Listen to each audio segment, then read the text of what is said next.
John Charles.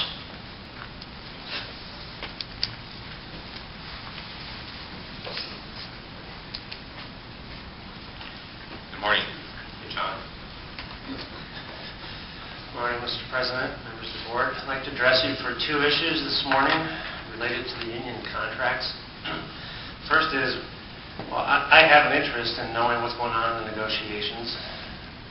And I contacted the staff about 5 months ago and asked when the meetings were and if they were open to the public, and I was informed by the General Counsel of the agency that they are not open to the public.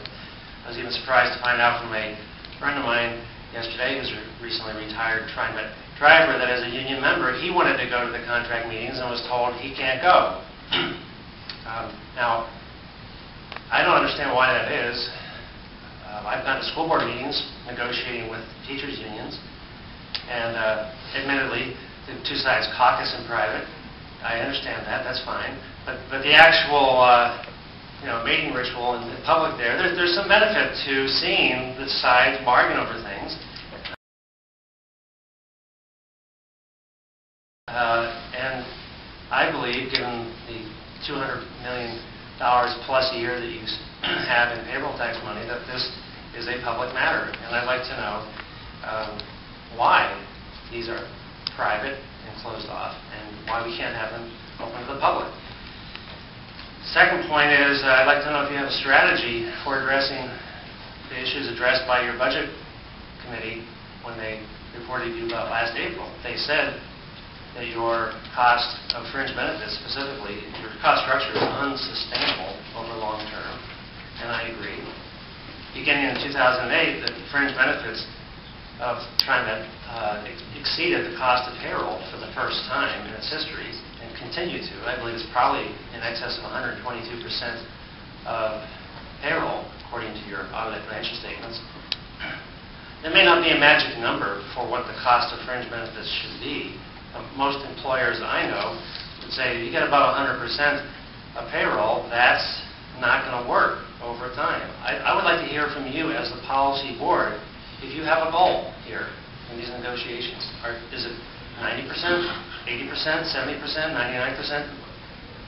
I believe that's appropriate. Again, I have gone to school board meetings where the school board has said to the union before they even started, you've never paid a penny for health care costs, all the liability is on us. That's not going to happen anymore. Go-home issue for us is we have to share the cost of health care. That was said right out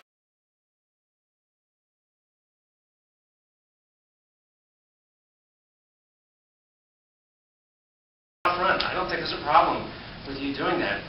And knowing that your cost of fringe benefits is cannibalizing your budget, it's not sustainable. I would like to hear from the policy board some general strategy for what has to happen in these negotiations. Again, I believe you owe that to the public. Not that the public wants 300 pages of details hashed out ahead of time in public, but some general benchmarks, some exit strategy here. I think you, the policy board,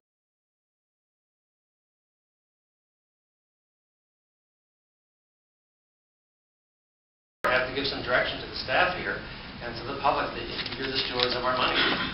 So I'd just like to kind of remind you that, for those of you who weren't active in this, it was in 1994 in the union negotiations where the whole problem you're in now, that was the genesis of it. Those contracts, that's where it all began, this long-term ramp-up of costs. Those negotiations were done completely in private.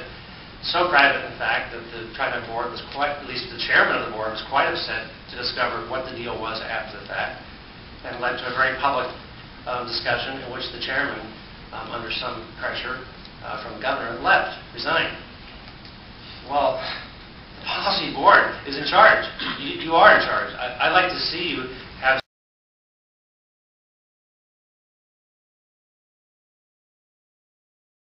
some outline here before you get to the final signing of the contract, when this is still negotiable. So I just would urge you to talk about that today or at some future point and give the public some signal about where you're headed with the key parameters of the contracts.